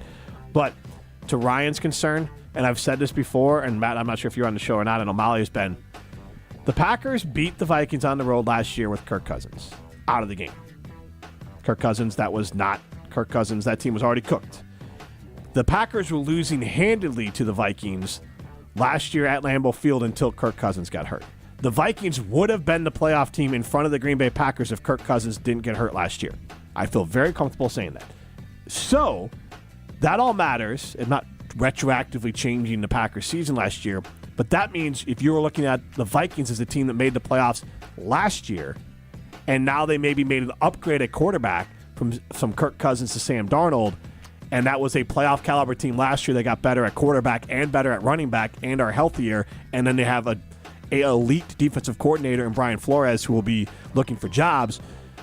Realistically, I can't make a final decision on the Vikings versus the Packers depending on that Vikings versus Packers game. If that game goes back and forth, then to me it would just be kind of like, hey, the Packers could beat or lose to the Vikings or the Lions, and that's kind of where I'm at. So realistically, I'm actually with Ryan on this, that the Vikings might be the more difficult foe for the Packers because right now they are healthy. O'Connell is looking like a young LaFleur. Flores is an elite defensive coordinator, and they're healthier than the Lions. And Darnold, Goff, and Love, with all due respect, I don't know if there's a massive difference between any three of them.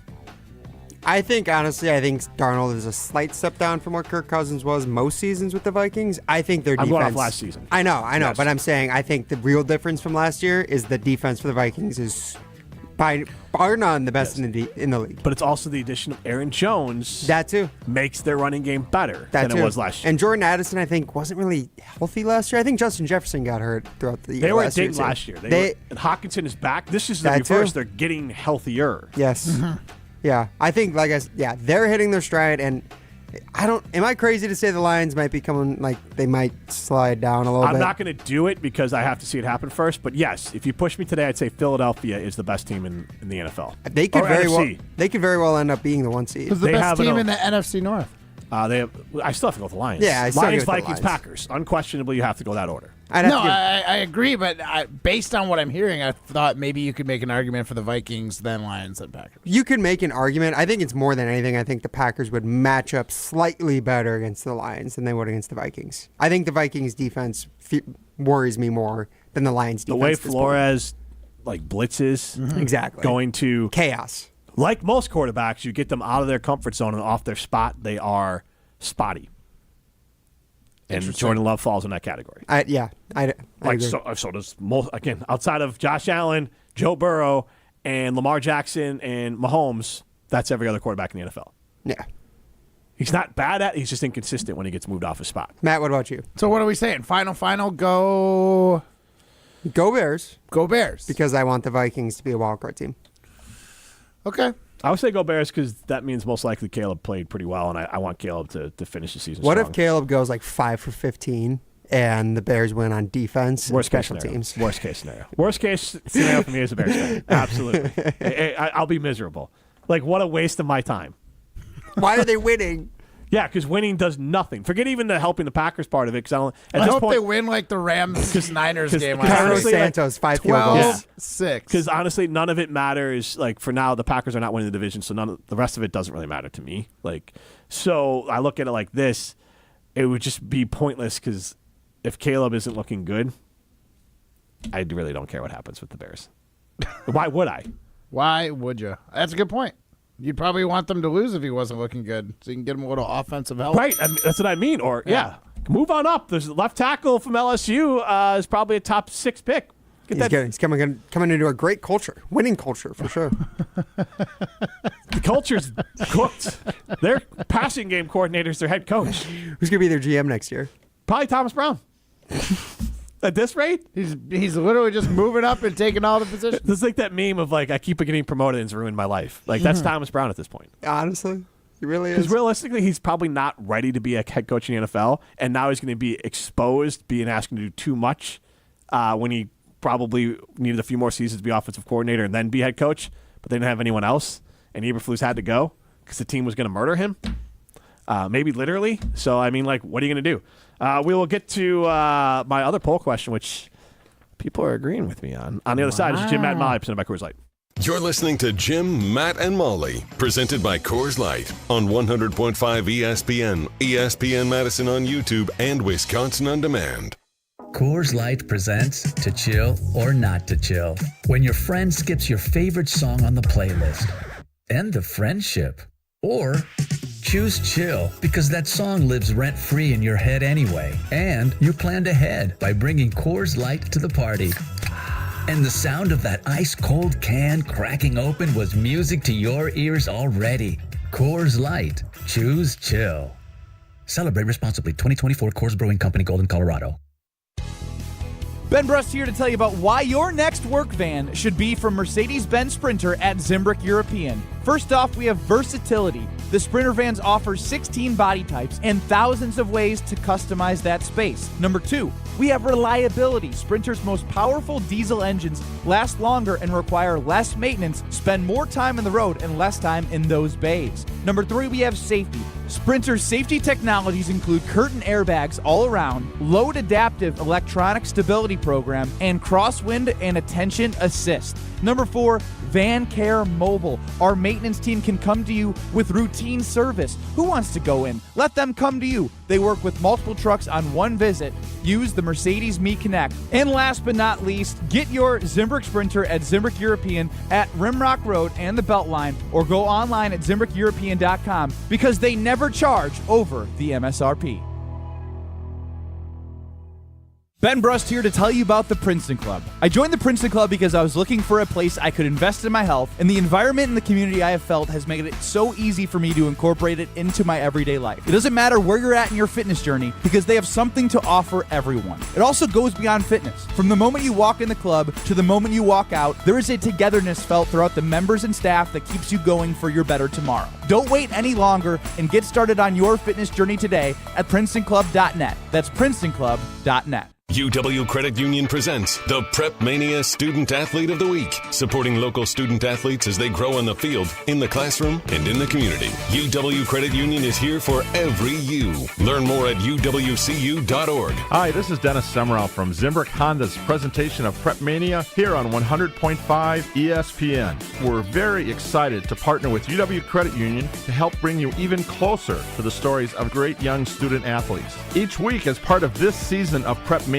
will feature the UW Credit Union Student Athlete of the Week. UW Credit Union is proud to support local student athletes as they grow on the field, in the classroom, and in the community. And just like the fantastic student athletes we'll be telling you about all season, UW Credit Union's online banking also goes above and beyond with top-rated service and security that exceeds industry standards. UW Credit Union is here for you, presenting the Prep Mania Student Athlete of the Week. Learn more at uwcu.org. Welcome back to Jim, Matt, and Molly, presented by Coors Light on 100.5 ESPN. Also brought to you by J&K Security Solutions. We're going to skate to one song only.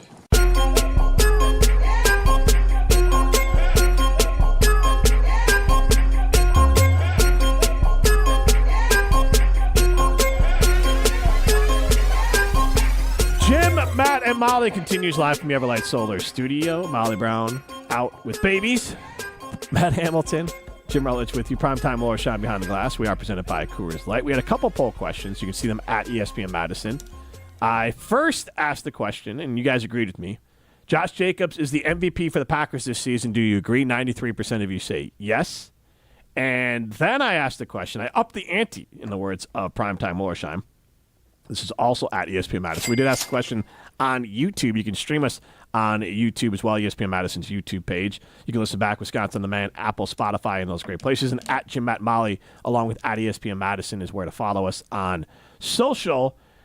I asked the question, would the Packers be a playoff team without Josh Jacobs? 55% of you say no. It's It's probably right.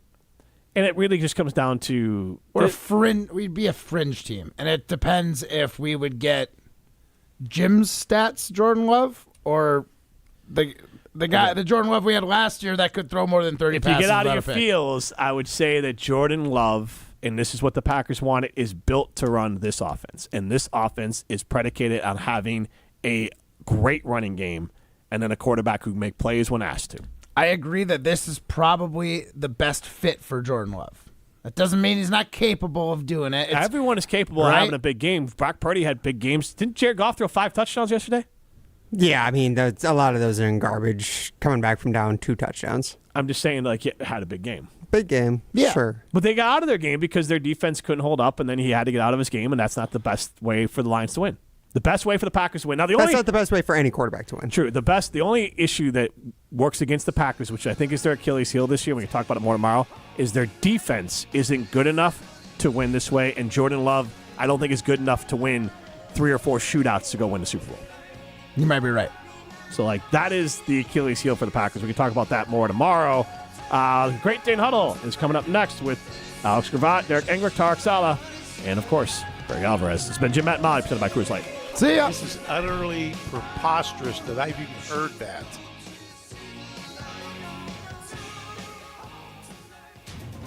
Since J&K Security Solutions opened in 1987, our